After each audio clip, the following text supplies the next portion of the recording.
Bear down, Windy City. This just exploded, and you do not have time to waste. TJ Edwards, the brain of the Monsters of the Midway, the man who puts every Bear in the right position every single Sunday, might be playing his last days in Navy and Orange, not because he failed, not because he let anyone down, but because Ryan Poles has $1 million in cap space and a surgical decision to make before the draft clock starts ticking. A trade of Edwards frees up to $8 million after June 1st, and that flips the entire financial board at Halas Hall overnight. But here's what nobody is telling you. That cap space does not appear out of thin air. It shows up right when there is a safety out of Oregon named Dillon Thieneman sitting there at pick 25. A player Lance Zierlein of NFL.com already has headed to Chicago. A guy who can do exactly what Dennis Allen needs in that secondary that got gutted by the losses of Kevin Byard and Jaquan Brisker. And if you think that is a coincidence in the Poles blueprint, then you do not know this general manager. And after all of that, there is a number that came out today from a private workout down in Illinois that is shaking up draft boards across every team with pass rush needs, including yours, a 10-yard split that matched the best time Dennis Allen ever saw out of any of his edge rushers back in New Orleans. A number nobody in the Windy City saw coming this week, and one that could force the Bears to move up the board before somebody else steals their guy. If you trust the Ryan Poles process, hit that like button and subscribe to the real Bear Nation. This is just getting started. Look, I need you to lock in right now because this one has been sitting in my head since I saw it. The Chicago Bears are being linked to a trade involving TJ Edwards, their starting linebacker, their locker room leader, the guy who has been the heartbeat of that defense for years. And the reason is not because he played bad. The reason is money. Here is the financial reality. Trading him would save $6.2 million against the cap. But if they do it with a post-June 1st designation, that number jumps to almost $8 million. And right now, the Bears have approximately $1 million in cap space.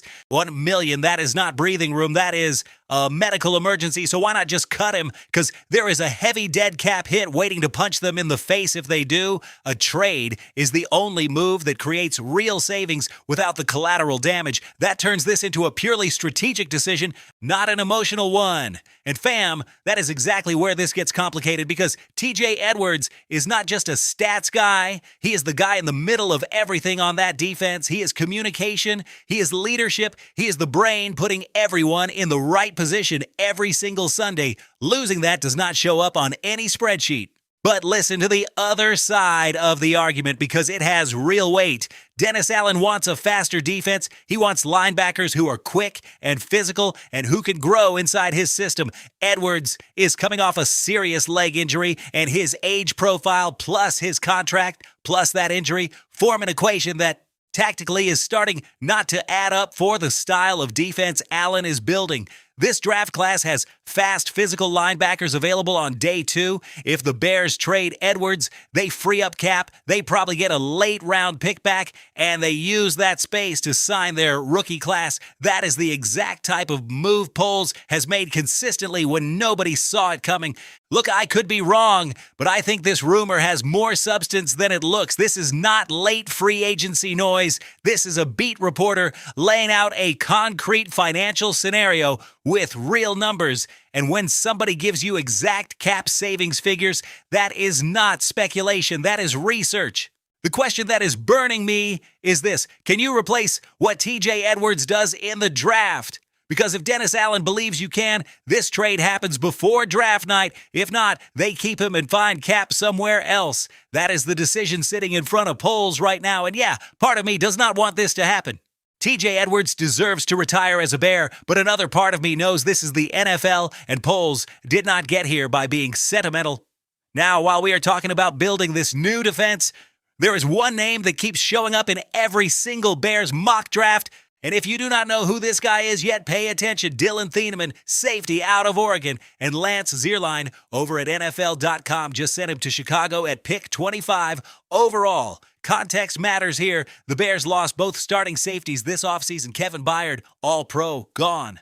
Jaquan Brisker, gone. They brought in Kobe Bryant, who is solid and has a Super Bowl ring on his finger, but nobody is saying Bryant is the complete long-term answer back there. There is a starting safety job open in that secondary, and it is going to be filled on draft night. Thieneman comes in at 6 feet, 207 pounds, and his tape shows real versatility. This is not just a deep safety who sits in the back of the defense. He can roll into the box, play robber, shift his alignment post-snap to mess with quarterback reads, and exactly that, is what Dennis Allen builds in his defenses.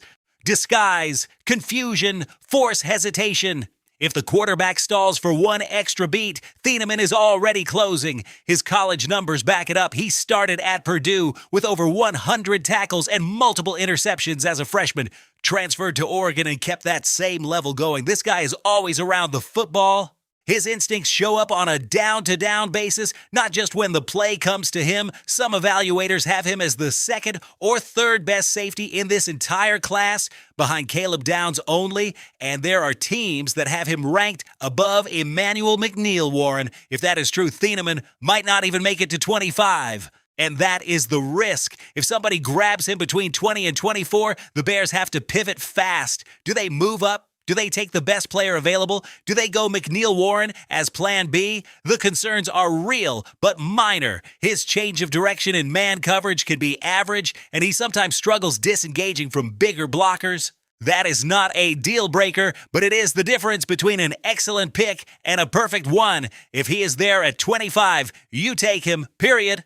And while the draft board is taking shape, there is a pass rush story you need to know about because it just got real interesting in the last few hours right here in the Windy City.